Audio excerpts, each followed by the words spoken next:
Pessoal, bem-vindos a esse podcast que é um ponto fora da curva. Hoje a gente vai falar de um tema que está em alta, inclusão social. Saiu a notícia que o Colégio Militar vai ser obrigado a aderir ao sistema de cotas sociais. E a gente vai discutir um pouco disso. Isso é uma novidade, isso é de agora, isso não é? É justo, não é justo, é importante. A gente vai manifestar opinião, a gente vai colocar a nossa visão sobre esse tema. E para isso, mais uma vez, eu trouxe aqui para conversar com a gente Jane Carvalho, nossa coordenadora do português, e Vitor Rocha, responsável pela matemática. Tudo bem, Jane? Tudo bem, Vitor? Como é que vocês estão? Tudo bem. Tudo jóia. Tema que para muitos parece novidade, mas parece que nem tanto, né? Inclusão social no Colégio Militar. Jane, é de hoje que o colégio trabalha a inclusão, a gente tem a questão aí das vagas para PCDs, outras questões que o colégio trabalha internamente também, inclusive inclusão religiosa. Fala um pouco para a gente dessa história que você tem acompanhado ao longo dos últimos anos. Se não me falha a memória, desde 2016 o Colégio Militar começou com as vagas especiais para os alunos PCDs. E eu acho fantástico isso, porque muitas vezes esses alunos precisam de uma atenção especial. E não tanto pela nota deles na classificação, mas muito mais por essa atenção especial. Então o colégio tem feito um trabalho fenomenal com relação a isso e tem ganhado um ponto muito grande. Agora, o mais gostoso de tudo é dizer que desde essa época nós somos líderes das aprovações dos alunos PCDs. Todos os anos, quando entraram alunos PCDs, eles fizeram um cursinho conosco. Isso é interessante, né? Porque, falando do Colégio Militar de Belo Horizonte, você está me dizendo que 100% dos alunos PCD que entraram através de concurso no Colégio Militar de Belo Horizonte foram alunos do Fora da Curva. Exatamente. Então isso me faz imaginar que existe um trato muito especial com esses alunos dentro do próprio cursinho. Eu queria que você falasse um pouco sobre essa rotina, como que é trabalhar esses alunos. É muito diferente? É difícil? O que você enxerga nesse processo? Eu não vejo diferença nenhuma, sinceramente. Para mim é muito tranquilo. Muitas vezes eu até percebi a necessidade especial desses alunos, coisa que nem os pais haviam percebido. Isso, por exemplo, aconteceu no ano passado mais uma vez. Então, eu já tenho pessoas especialistas, psiquiatra, neurologista, para quem eu peço encaminhamento e com certeza dá certo. Mas o mais interessante disso tudo é que na sala de aula não há diferença. A única coisa que eu percebo diferente que a gente faz é trazer esses meninos para um convívio social mais intenso, coisa que muitas vezes isso não acontece por causa da deficiência dele. E, Vitor, o que você enxerga de desafio de trabalhar esses alunos? Na matemática, inclusive, a gente tem uns casos assim, que são muito interessantes, né? De brilhantismo de alguns que te deixam até de calça curta em sala de aula, né? Não, com certeza. É flagrante como que quando você consegue, de alguma forma, potencializar aquele aluno, trazendo ele para o convívio, ele consegue expressar mais, desenvolver mais essas suas habilidades. Uma situação que a gente coloca bem aqui é a questão de você conseguir trazer o aluno para o convívio. Você, como professor e liderança ali dentro da sala de aula, conseguir torná-lo ali parte desse grupo. Quando ele se sente pertencente daquele grupo, assim, eu falo que explode. É fantástico, é magnífico. E muitos ainda com uma aptidão matemática assim, fenomenal. A gente já teve casos de alunos que foram lá para as vagas PCDs, mas assim, com notas altíssimas, para passar nas cabeças aí na ampla concorrência. E uma habilidade matemática, um raciocínio matemático fenomenal. Mas óbvio, você estando num ambiente onde você se sente tranquilo, feliz, pertencente, acolhido, né? Realmente acolhido, né, Jane? Onde você se sente à vontade. Eu acho que a situação é essa, tem que ser um ambiente que ele se sinta à vontade. Quando o aluno realmente se sente à vontade naquele ambiente para ele expressar tudo que ele consegue, suas potencialidades, olha, vira uma máquina. Decola, né? Decola. E é interessante essa colocação que vocês fizeram, porque parece algo meio antagônico, né? Você pegar um aluno que tem uma característica especial, e tratar ele exatamente como os outros. Mas mesmo assim você tem um olhar atento e um olhar diferenciado sobre ele. Parece antagônico e difícil de fazer. E acaba que você consegue fazer isso com uma maestria muito grande, né, Jane? E você também, né, Vitor? Porque apesar de ser antagônico e ser difícil, a gente vê os resultados, a gente vê, inclusive, esse desenvolvimento de comunidade, esse desenvolvimento social nos meninos lá dentro. Eu acho isso espetacular. É algo que exige uma sensibilidade muito grande, né? Que às vezes eu não sei se a ciência consegue explicar isso matematicamente de forma clara e pragmática. Ao longo desses anos todos, a gente começa a perceber certas necessidades desses alunos ou certos avanços que eles possuem, e aí a gente traz para o dia a dia essas crianças. E é interessante que o Colégio Militar ele sempre foi celeiro desses alunos diferentes. São alunos que vão se dar muito bem e vão, por exemplo, para a NASA, porque o colégio sabe aproveitar essas potencialidades na sua máxima extensão. Então, o que a gente faz, na verdade, lá no cursinho é simplesmente perceber quando há esse algo mais e botar para frente para poder conseguir que eles estejam neste colégio, que, diga-se de passagem, é o único aqui em Belo Horizonte que consegue fazer esse trabalho diferenciado, principalmente com os alunos que são que têm altas habilidades. Uhum. E assim, em Belo Horizonte a gente fala com mais propriedade por estar aqui do lado, mas a nível Brasil eu acredito que ele seja também, talvez não o único, mas um dos poucos que trabalha dessa forma, né? Sim, exatamente. Eu lembro ano passado, inclusive, quando a DEPA estava promovendo o Dia do Autismo, é muito interessante que em muitos lugares a gente vê que esse discurso ele é um discurso da boca para fora. Vazio. É um discurso vazio, é um discurso que está na moda, que é bonito, etc. e tal. Você abraçar essas causas. Mas o Colégio Militar ele sai dessa questão, né? Eu vejo que é cultural mesmo. Os próprios alunos têm esse espírito de corpo muito desenvolvido e abraçam os alunos que às vezes têm essas características especiais de uma forma muito bonita, inclusive, né? Incluindo em todos os grêmios, incluindo nas atividades, inclusive nos esportes, de uma forma realmente com espírito de corpo, um espírito de comunidade. E aí aumenta essa sensação de pertencimento. Eu acho que é justamente aí que os meninos deslancham, que eles vão para frente, que eles conseguem ser expoentes ali em expressar essas habilidades deles de uma forma muito, muito bem feita, inclusive. Eu também acredito nisso. Eu acredito que a partir do momento que você se sente bem naquele ambiente, você tende a colaborar para o bem-estar daquele ambiente. E você vai mostrar suas habilidades. Acredito firmemente nisso. Hoje, Vitor, são quantas vagas destinadas a alunos PCDs no sistema de colégio militar? Olha, cada colégio vai ter uma quantidade de vagas no total. Eles destinam 5% das vagas aos candidatos PCD. Entendi. E nem sempre elas são preenchidas, né? Nem sempre, porque tem a nota de corte, né? Uhum. Então precisa alcançar aí pelo menos 50% nas duas provas de matemática e de português para conseguir a classificação. Mas nos últimos anos, né, Jane?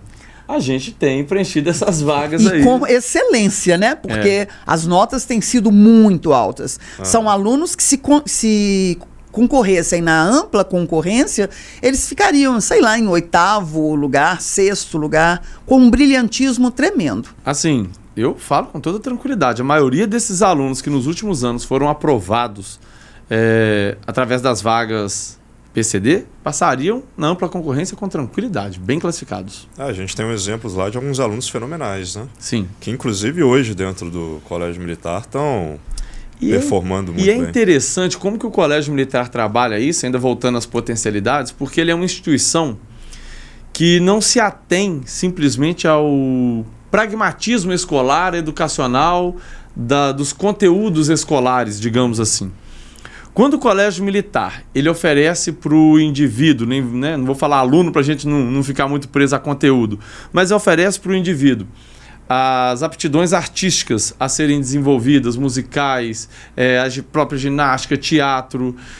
Beleza, a gente já está falando aqui das aptidões musicais. As aptidões esportivas é um espectro muito completo das atividades esportivas, da questão lá da robótica, da informática. Em todos os âmbitos, da socialização, né, Jânio? Dos grêmios de simulação. Das simulações. Então, assim, é uma instituição que vai te oferecer todo essas possibilidades que o indivíduo tem, que não é só de estudar, de aprender matemática, português, geografia, história. Não é isso. A escola deve oferecer para o indivíduo um ambiente de desenvolvimento. E não é só o desenvolvimento escolar, é desenvolvimento como indivíduo que vai pertencer a uma sociedade que é completa.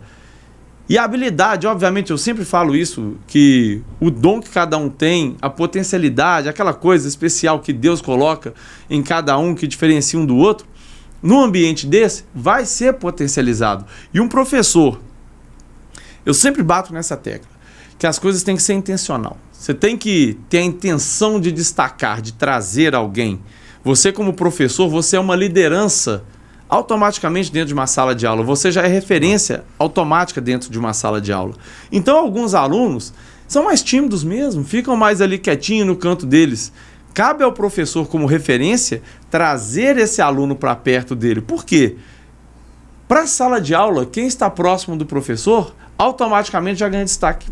Então, o professor tem esse poder de trazer para perto, de se aproximar, e automaticamente ele fazendo essa movimentação, o aluno também vai se sentir mais empoderado, ele vai se sentir visto, ele vai se sentir percebido ali dentro, e a coisa começa a funcionar sem dúvida. E sem um olhar individualizado, você não desenvolve um indivíduo. Sem dúvida. Eu acho que essa é a grande questão. O colégio militar tem esse atributo de ser multifacetado, então automaticamente ele se adequa a mais perfis de alunos.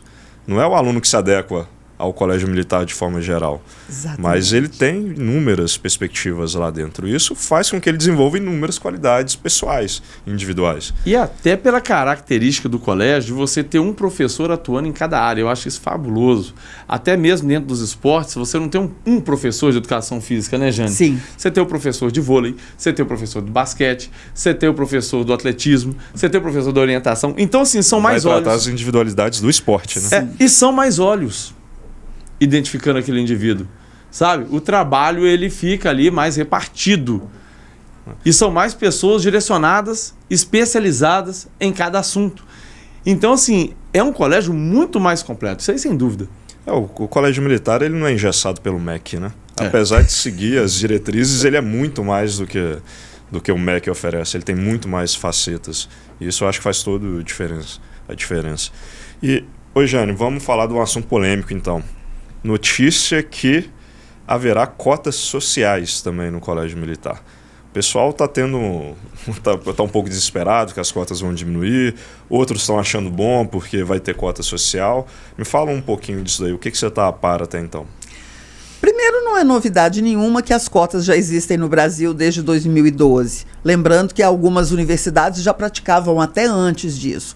Então, eu acredito que é um movimento natural, chegaria às escolas públicas federais, sim, como já chegaram nas escolas de segundo grau. Agora, eu acho muito interessante, às vezes, esse mal-estar de alguns pais, pensando que as vagas serão ocupadas por alunos de cotas raciais ou de cotas sociais. Ledo engano. Ao longo desses anos todos, nós sempre tivemos muitos alunos oriundos de escolas públicas e mesmo alunos pretendentes a cotas raciais que são fenomenais. Ao passarem por nós já percebíamos que eles tinham algo diferente. Até para você pensar que a nota de corte do colégio militar, ela sobe. No penúltimo vestibular foi 80%, no penúltimo concurso foi de 80%, ano passado foi de 82,5%. Então, o nível dos candidatos impinge muito mais a questão dessa diferenciação do que as cotas pediriam.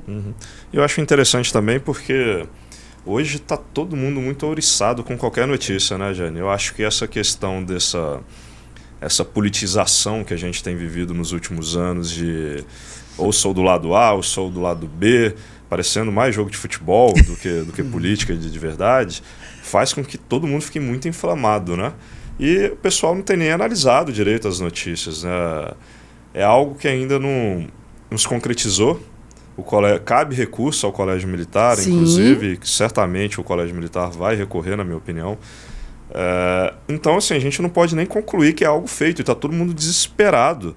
E meu receio, inclusive, vocês podem ajudar muito nisso, é que esse desespero dos pais, dos alunos, se transmita para os alunos e atrapalhe o processo de preparação. Mas foi o primeiro comentário que eu fiz.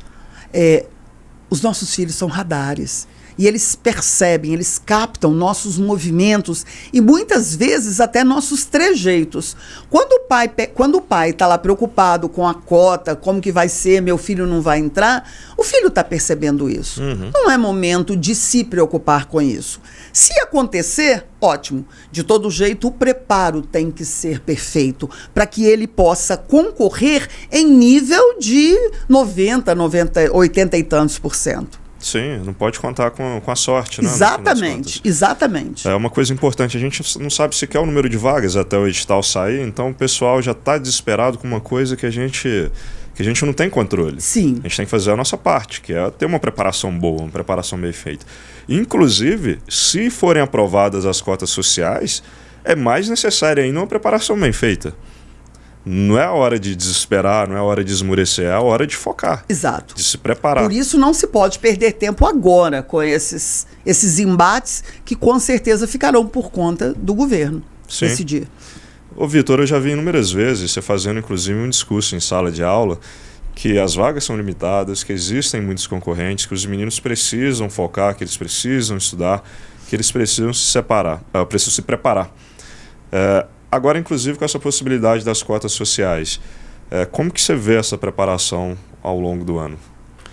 Olha, na minha opinião, não muda nada. Eu acho que o processo de preparação, quando envolve uma concorrência, quando envolve um concurso, e isso eu bato muito nessa tecla que a gente trabalha ali, por exemplo, no 5º ano e às vezes até no 9º ainda, com alunos que não sabem o que é um concurso. Eles estão acostumados com a vida escolar. Vida escolar é aprovação e reprovação por nota alcançada. Tem uma meta ali que é 60%, 70% em algumas escolas. Concurso não. Você pode tirar 100 na prova e ser reprovado. Uhum. Se no caso, igual no Colégio Militar de Belo Horizonte, que são 50 vagas, você tirou 100. Outros 50 também tiraram 100. No critério de desempate, no caso da idade, que seria... eles forem mais velhos que você, que é o critério, você não vai ser aprovado, mesmo fechando a prova. Então a concorrência, e por isso eu falo também da importância de você se preparar num cursinho, é porque você vai olhar para o lado, se tiver alguém fazendo mais que você tem que dar seu jeito. Você não vai fazer exercício porque o professor está pedindo. Você vai fazer exercício porque tem alguém fazendo. E você tem que ser melhor que essa pessoa. É necessário, né? É necessário. Não é o Vitor, não é a Jane, não somos nós. É contra quem você vai concorrer. Ah, me espera. Eu falei, olha, não é o Vitor que espera. Quem tem que esperar é o seu concorrente, é quem está do seu lado. A verdade é essa. Então, assim, o que vai acontecer? Ah, eu estou na ampla concorrência, eram 50 vagas, agora, sei lá, são 25 vagas? Serão 20 vagas? Está para decidir? Não sei. Independente da quantidade de vagas, quando o aluno tiver o espírito aguerrido e olhar para o lado e falar, eu vou ser melhor, eu vou superar, amanhã eu vou fazer mais exercícios do que eu fiz hoje, eu vou me dedicar mais, eu vou ter essa responsabilidade, ele vai conseguir. É o que está na mão dele, né? É o que está na mão dele. E aí, assim, eu quero pegar nessa questão que você fala dos pais. Em outros episódios aqui do podcast, inclusive, a gente já trouxe a questão da referência que o aluno tem quando ele olha para o pai e para a mãe. Uhum. Pai e mãe tem que ser referência, pai e mãe tem que ser porto seguro, pai e mãe não tem que ser desespero. Exato. Tem que ser porto seguro, não tem que ser desespero. Se você é o responsável, você tem que demonstrar firmeza, segurança. Para quê? Para que seu filho caminhe, para que seu filho desenvolva, para que seu filho... Alguém tem que ser o adulto nessa história. Alguém tem que ser o adulto nessa história. Como é que seu filho vai desenvolver se ele não tem alicerce para dar o salto? Se a hora que ele vai dar o salto, o pé afunda. Não dá. Nós, como liderança, pais, professores, não existe isso de desesperar. Até porque a gente está falando de crianças de 10, 11 anos. A gente está falando de jovens de 13, 14 anos. Isso não é o final do mundo para ninguém, não. Não está acontecendo nada demais, não. Pelo contrário, Pelo contrário, é só o início. Está começando a caminhada. Então, assim, só do aluno participar de um projeto de vestibular, assim dizendo, com 10 anos, é uma experiência magnífica. E, às vezes, esse desespero, que ao invés de olhar para o lado, né, bom do processo, prefere entrar em desespero e aí, assim, acaba por atrapalhar um processo que está caminhando muitas vezes de uma forma magnífica. Que independente, serão 50, serão 30, serão 20 vagas, 25. Confia no processo, passa confiança para o seu filho, elogie, motive. Porque o legado vai ficar de qualquer forma.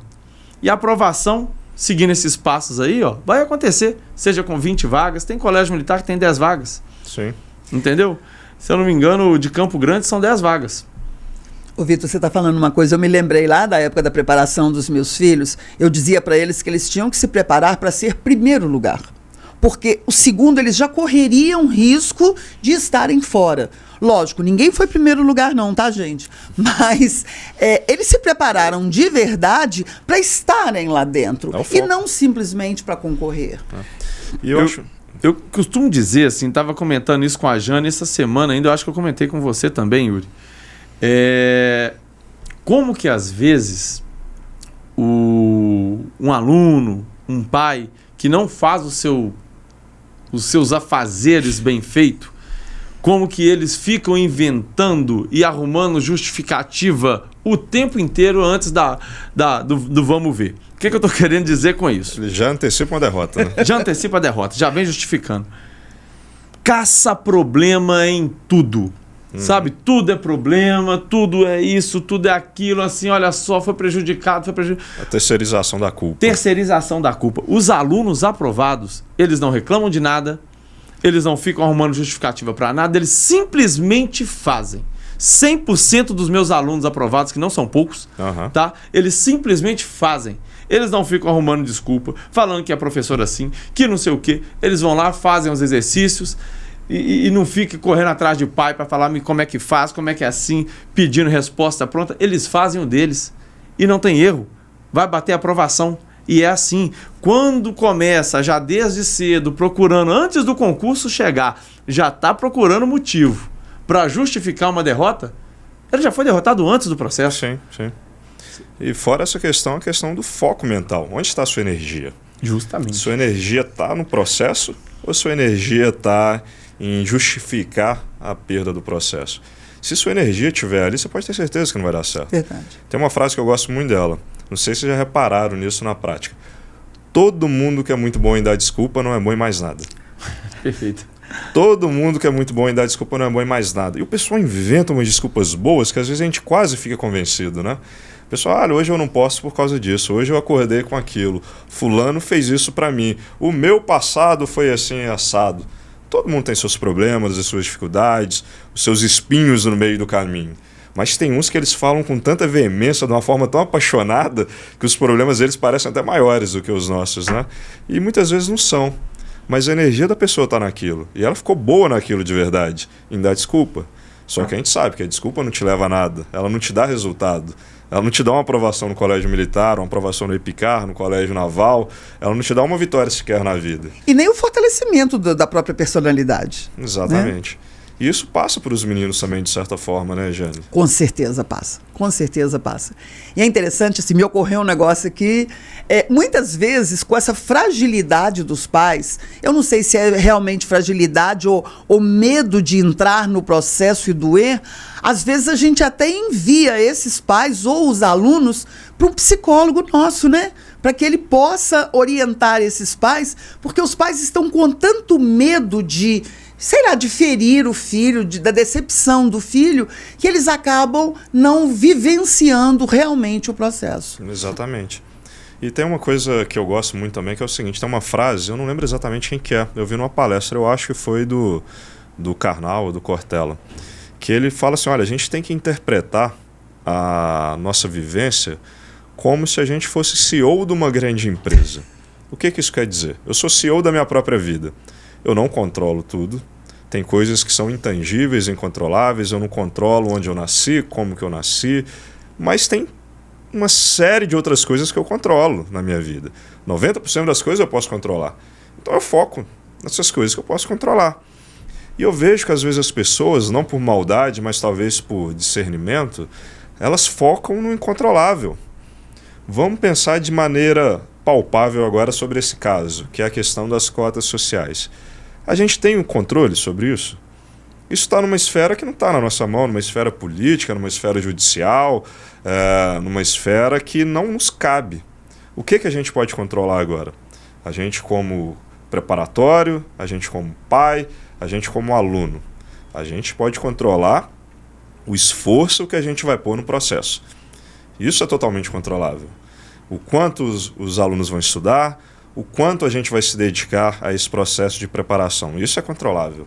Agora, se vai ter cota social, se não vai, se vão ser 50 vagas, 100 vagas, 10 vagas, não nos cabe. Então, qual o sentido de sofrer por isso, por uma coisa que a gente não pode controlar? É até um pouco estoico isso, né? É um pouco filosófico. Mas, no fim das contas, a gente se pega em quantas situações tentando exercer controle sobre aquilo que não é palpável, sobre aquilo que não nos cabe. E eu acho que isso é um problema imenso, inclusive, dos pais, quando eles fazem isso numa situação desse tipo. Parece um movimento inverso ao de envolver o filho no processo de se tornar melhor no preparatório, né? Exatamente, você acaba descolando ali o aluno da própria realidade. Sim.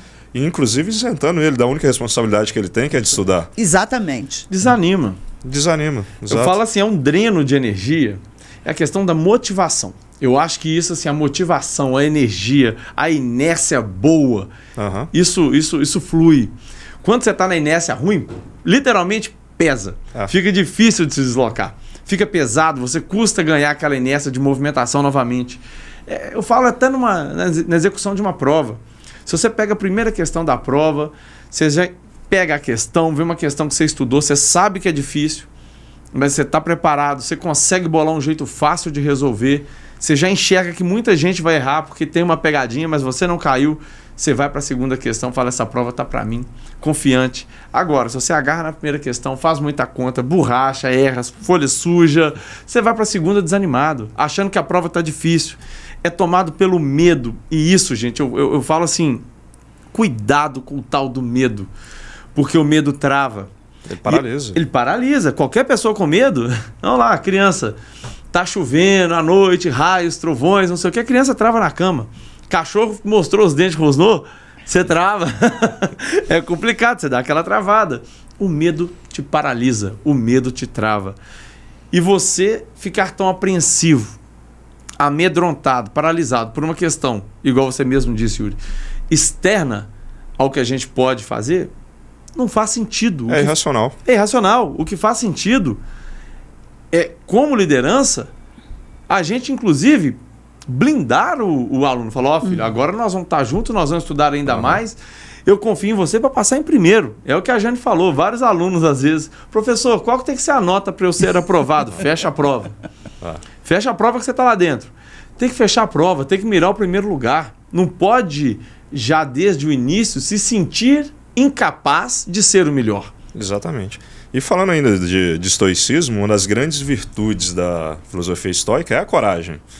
E se você for pegar em várias outras vertentes filosóficas, religiosas, humanas, a coragem é extremamente enaltecida.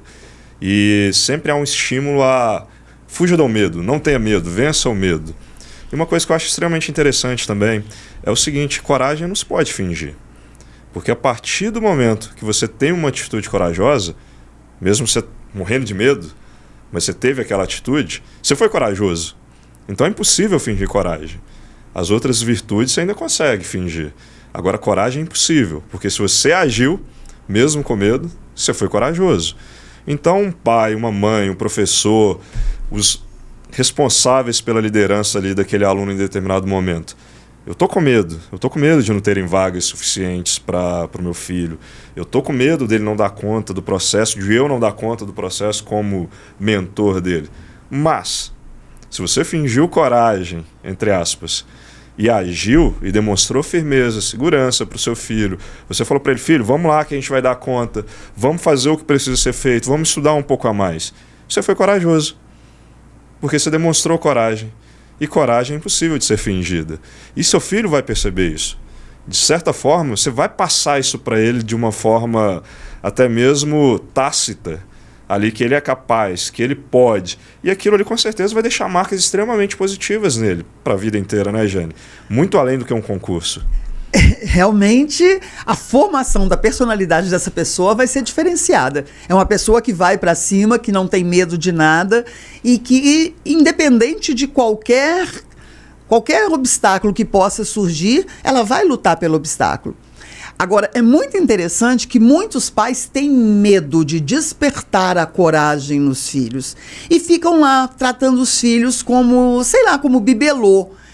Sem dúvida, é necessário que haja, nesse momento, uma reviravolta de atitudes para que a criança, o futuro aluno desse concurso tão desejado que é o Colégio Militar, que ele possa se sentir dentro do processo e, principalmente, ele como a peça principal desse processo. É ele quem vai definir todas as jogadas para realmente conseguir essa aprovação. Essa sensação de autocapacidade ela é extremamente importante para o indivíduo, né? Sim.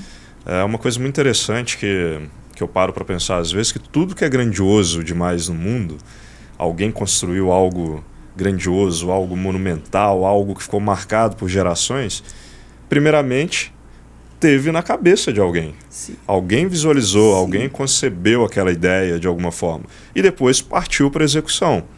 Agora, esse gap, esse abismo que existe entre o sonhar e o executar, ele é preenchido, na minha opinião, pela sensação de autocapacidade. Um Steve Jobs da vida, um Abraham Lincoln, todos esses ícones da história, eles pensaram algo, sonharam com algo e pensaram que eram capazes de realizar.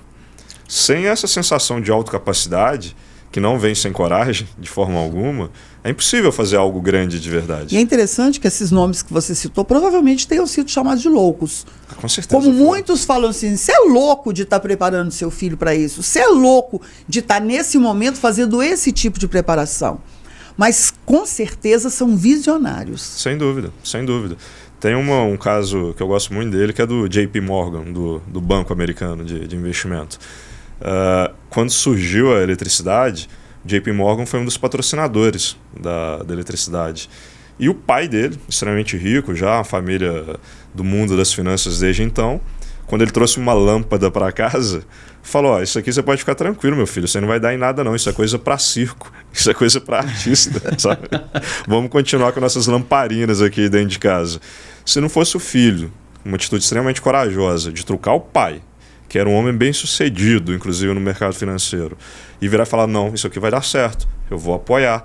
Com certeza ele saiu de playboy louco, bagunceiro, rebelde, qualquer coisa do tipo.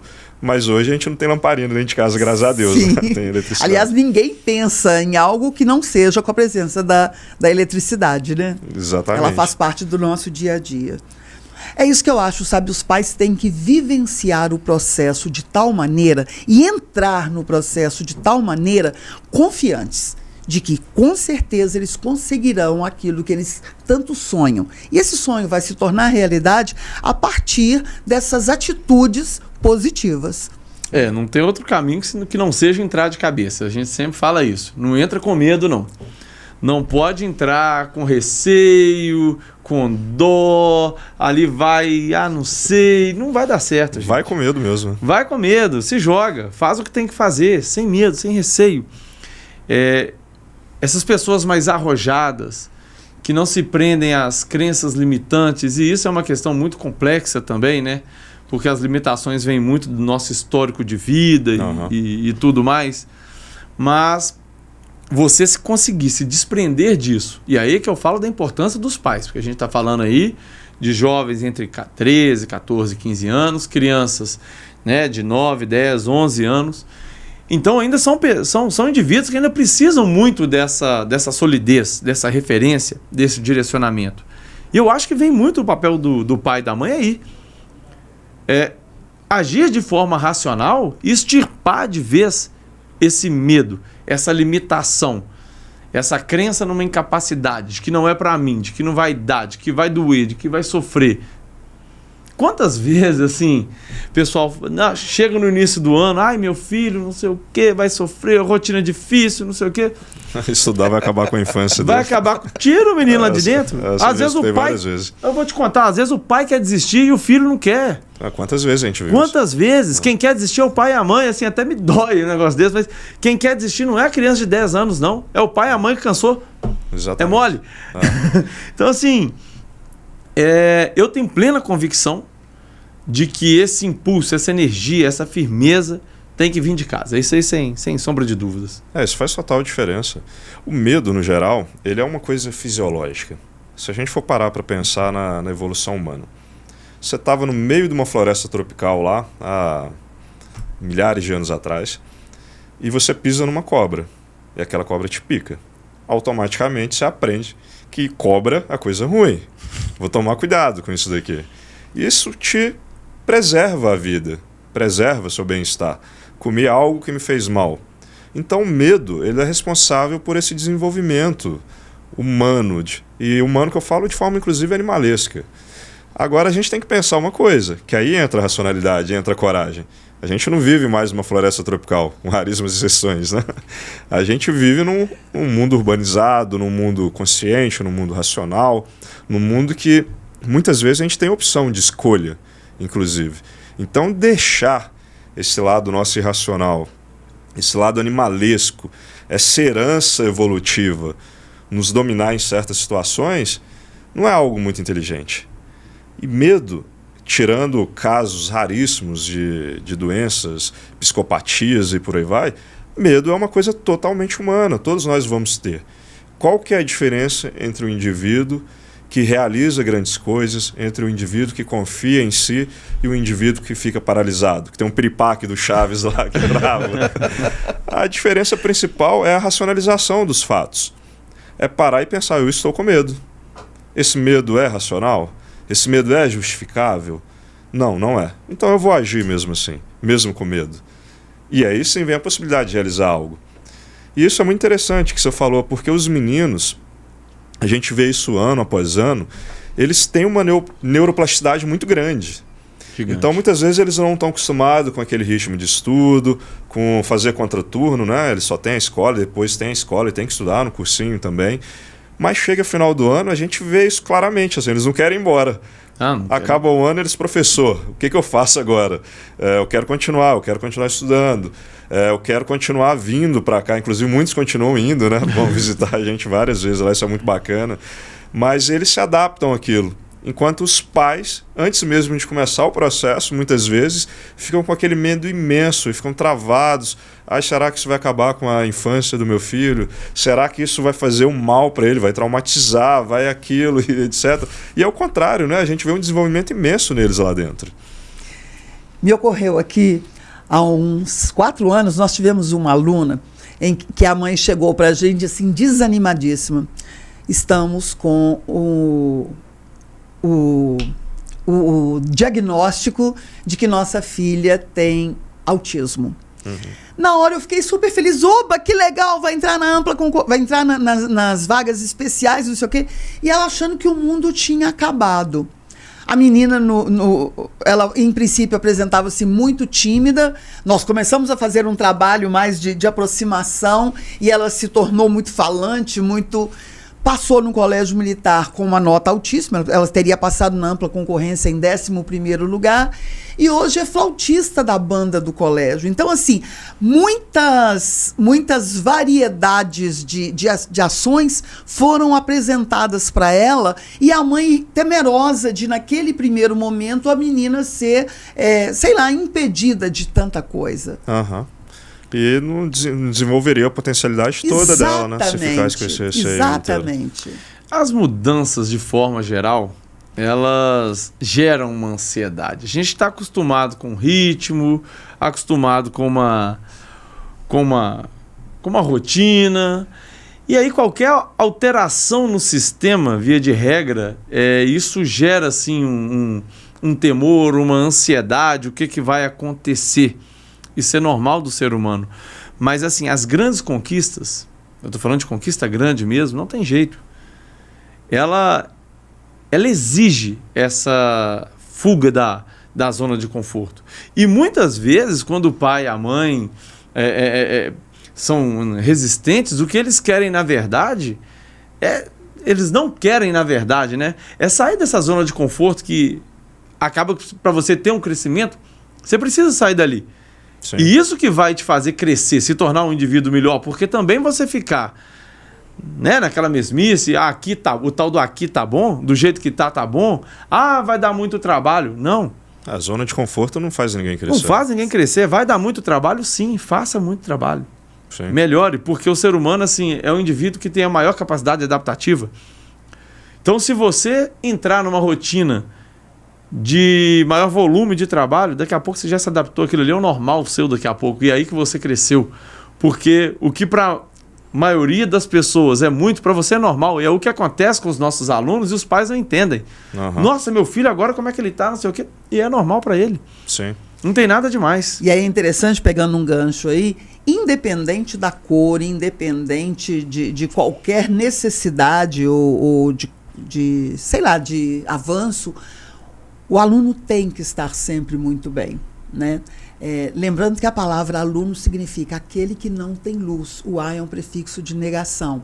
Então, cabe não somente aos professores, mas também aos pais trazer a luz. E não ficar naquela mornidão, naquele marasmo, achando que aquilo é o simples de acontecer e o bom de acontecer.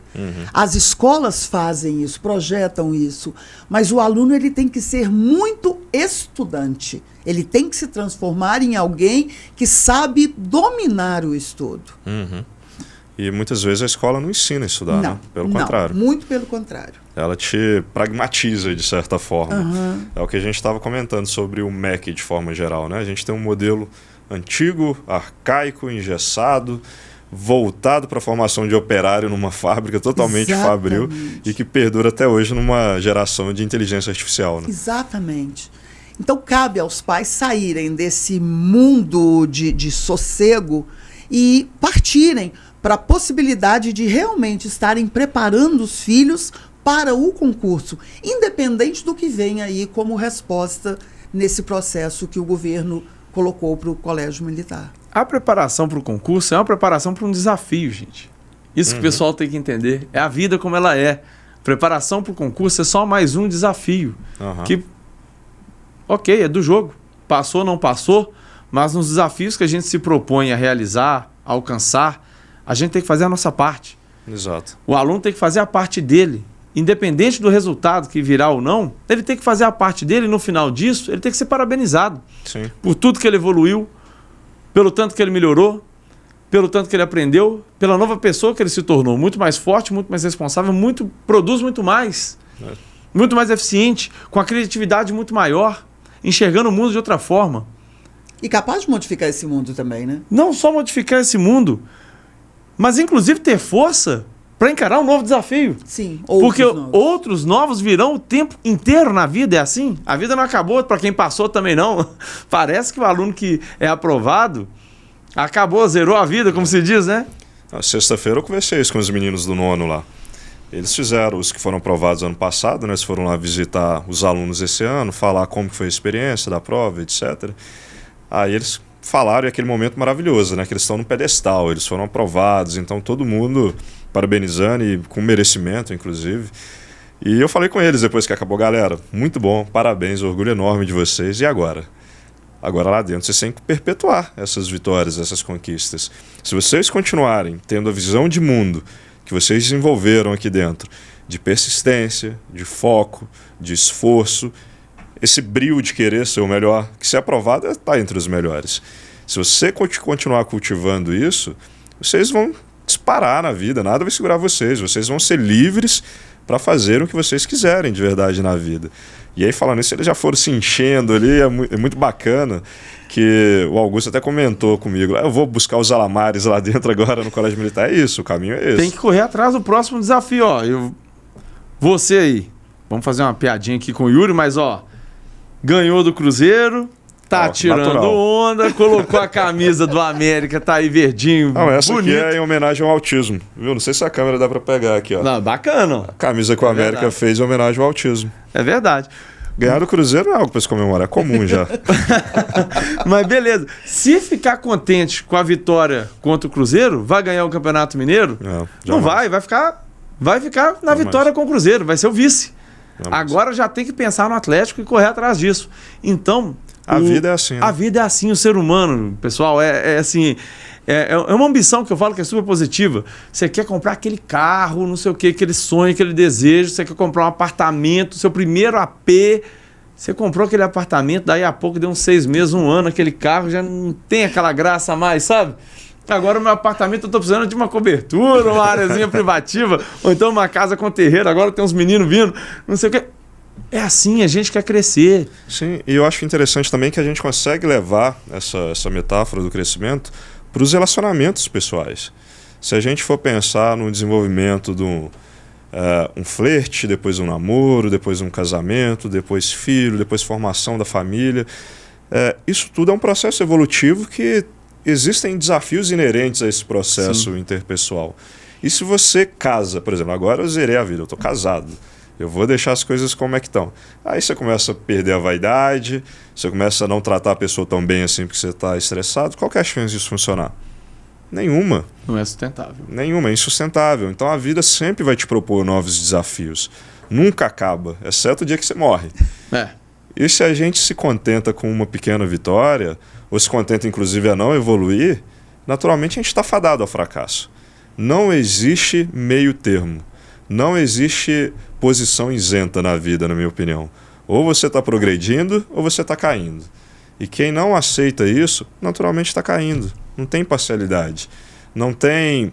Quem se priva de certas dores, a dor do desenvolvimento, a dor do esforço, a dor de abrir mão de determinada coisa, naturalmente não evolui na vida. Aí você fala, não estou sofrendo essa dor aqui, mas você vai sofrer outras. Você vai sofrer a dor do fracasso, você vai sofrer a dor da não conquista, da não realização. A gente vê em alguns pais esse senso de proteção imenso, exacerbado, que coloca o filho ali no aquário e ele não prova nada dos reveses da vida. Naturalmente, a gente vai ter um adulto lá na frente frustrado, porque a vida vai vir com dificuldades. Vai exigir esforço. E se a pessoa não foi moldada para aquilo, naturalmente ela não vai conseguir passar por esses desafios e vai sofrer isso de uma forma muito grande. É um processo de amputação emocional. Amputação, exatamente, das próprias capacidades do indivíduo. Ao invés de proteger, eles estão prejudicando os meninos, de certa forma. É a questão de você... Eu costumo... Assim, você pega um pássaro. Se desde cedo você criá-lo preso dentro de uma gaiola, num ambiente muito pequeno, ele nunca vai aprender a voar. As asas atrofiam, né? Atrofiam. Então, assim, quando você solta o pássaro, eu estou falando de um ser vivo que a natureza dele é a liberdade, é voar. É natural dele que ele voe, igual a gente é natural que a gente ande. Se você soltar ele ali depois de um certo tempo, ele não vai conseguir fazer isso. E é basicamente assim que muitas vezes, é com muito pesar que eu falo isso, mas que muitas vezes a gente percebe. E assim, né, Jane, a gente inclusive se intromete nesse ponto muitas vezes. Sim. Porque para dar certo... Pinicando de vontade, realmente. Principalmente no início do ano, muitos pais omitem de nós professores algum relato essencial ali para o dia a dia dos filhos, achando que omitir aquele relato vai fazer com que o filho se saia bem. E muitas vezes é exatamente o contrário. Aí a gente entra, né, com essa parcela de colaboração, pedindo para os pais para que se abram mais, para que tratem o filho de uma maneira diferenciada, porque muitas vezes essas crianças chegam sem saber colocar comida na boca. Pasme, 9, 10 anos de idade, pai ainda colocando comida na boca do filho. O que esse pai está querendo desse filho? Está querendo realmente que ele alce esse voo, como o Vitor comentou aqui, ou está querendo que o filho fique a vida inteira dependente dele? E não vai ficar, né? Não vai, de jeito Esse é o grande problema. É o que a gente estava falando sobre não conseguir fazer uma análise lógica da realidade. Sim. Você se exime de uma dor momentânea para poder gerar uma dor muito maior lá na frente. Sim. Porque o mundo não funciona assim, no fim das contas, né? E pegando um gancho ainda no que você falou sobre tratar de forma igualitária os alunos que possuem uma necessidade especial. Eu acho que isso, além de tudo, aflora essas competências todas sociais que são importantes, mas, além de tudo, coloca-os numa situação que eles se veem realmente de forma igualitária, e já que eles são iguais, eles se desenvolvem por igual, como os outros, etc. Óbvio que a gente respeita alguma possível limitação, a gente olha com um olhar individualizado todos os alunos, mas pensar que eles são iguais e agir como sendo iguais realmente faz com que eles se desenvolvam de uma forma plena. E é o que o mundo vai exigir lá na frente deles, inclusive. E é interessante que as crianças, elas não têm esse preconceito. Esse preconceito vem dos adultos para elas. Uhum. Então, é muito fácil, na idade que a gente está, né, perceber que eles tratam os outros como iguais e interceptam para que eles se aproximem quando há uma dificuldade. Sim. A gente tem essa facilidade disso no nosso trato do dia a dia lá. É muito claro, porque essa questão de você se sentir pertencente, isso é muito importante. Eu acho que no final das contas é isso que é necessário, sabe? A inclusão é justamente isso, é pertencer, é estar dentro do grupo, é ter o acesso, é ter as possibilidades, é não ter a crença limitante, é enxergar possibilidades, horizontes. Ser aceito, né? Então, assim, obviamente, por questões históricas, sociais, às vezes essa crença limitante é mais forte ou não, mas a gente como liderança dentro da sala de aula, eu insisto nisso, tem que ser algo muito pensado, muito intencional. A gente tem nosso papel também dentro de sala de aula. E eu faço questão de exercê-lo. De trazer o aluno para perto de mim, quando eu vejo que ele não está se sentindo bem, confortável, quando ele não está se sentindo pertencente do meu grupo, eu sou o líder. Uhum. Ele tem que se sentir, senão eu estou falhando como líder. Isso é uma falha minha. E é bom, igual a Jane falou, como que a criança assim, é um indivíduo genuíno, puro, maravilhoso, sabe? Como que eles estão, sabe? Eles recebem com sorriso, com alegria, todo mundo que se aproxima, todo mundo que vem com aquela mesma paz de espírito, com aquela mesma alegria, com aquela irreverência. E sabe, é uma troca muito legal, porque a criança ela retribui com muito amor, ela retribui com muita admiração. O olho, quando a criança olha no seu olho, é diferente. É um olhar realmente que brilha, que tem carinho, que tem admiração. Então a gente não pode, quando a gente está falando principalmente, né? Estou puxando sardinha pro meu lado porque eu sou apaixonado pelos meus meninos que eu falo. Mas a gente não pode, principalmente com criança, perder esse olhar, perder esse carinho, sabe? Fechar os olhos para essa comunicação, para essa química que existe, que a criança consegue proporcionar de uma forma tão maravilhosa. Eu acho que com o ser humano de forma geral, mas principalmente com a criança, com o adolescente, quando você mata um sonho é um crime terrível. Terrível. É horrível quando você faz isso, é doído. Então acho que o nosso papel é sempre esse do encorajamento, sabe? Você é capaz. Não pode ser um encorajamento leviano. Tem que falar, você é capaz se você fizer isso e isso. É a posição do líder, né? Sim. É falar, existe um tesouro lá na frente e o mapa é esse. É a função que a gente pode exercer. Até porque a educação por si só é isso, né? Ela quer achar a potencialidade e desenvolver. Nenhum ser humano já vem tarjado, incompetente e tudo mais. Sempre há a possibilidade de acrescer algo. Exatamente. A educação é bonita exatamente por isso. E eu vejo que à medida que a gente vai envelhecendo, essas limitações parece que aumentam, né? Que a gente perde um pouco da fé às vezes. Os meninos, eles são muito transparentes, como o Vitor falou. Intensos, e eles acreditam, e eles veem que eles são capazes, e eles melhoram ao longo do caminho, e eles vão percebendo essa melhoria e ficando cada vez mais autoconfiantes. Então a gente não pode de forma alguma chegar e falar, você não pode. Não, você pode sim, pode sim. Você falou de puxar sardinha, agora eu vou puxar pro meu lado também, então. Vai lá. Sexta-feira, nessa conversa lá com os meninos do 9º ano, A Camille virou num determinado momento, você lembra quando a gente conversou tal dia? Eu falei, não lembro. Tal dia eu não vou lembrar. Aí ela virou e falou, a gente falou sobre esse assunto. Eu falei, tá, lembro. Quando você comentou isso, foi extremamente importante para mim. Foi uma virada de chave. Ali eu acreditei que eu ia passar. Ali eu comecei a fazer plano e a minha fala mudou, inclusive. Eu comecei a falar, quando eu estiver no colégio militar vai ser assim. Quando eu estiver fazendo o 3º ano no colégio militar vai ser assim. Eu tive certeza ali. Aí eu parei para refletir depois comigo mesmo. Às vezes uma conversa simples que a gente tem, mas no sentido de encorajar e não no sentido de desmotivar, é algo extremamente importante para uma pessoa. E com certeza não foi por isso que ela passou, ela se esforçou muito, ela estudou muito. Os professores em sala de aula foram extremamente competentes em ajudá-la nesse sentido. Mas de alguma forma eu pude ajudar ela ali num determinado momento. E isso dá uma alegria imensa, né? É o nosso papel, inclusive, encorajar. No ano passado nós tivemos um aluno, PCD, que ele não queria competir nas vagas especiais exatamente por causa disso. E ele passou com uma nota altíssima. E aí agora ele pertence a esse grupo dos aprovados, né? Como nós tivemos a cerimônia lá e tudo, super feliz. Por quê? Porque ele viu que antes ele era taxado. E provavelmente lá na escola de origem dele, ele era taxado como o diferente, o autista, ou não sei mais o quê. Mas agora não. Ele está tão dentro do processo que ele é só alegria.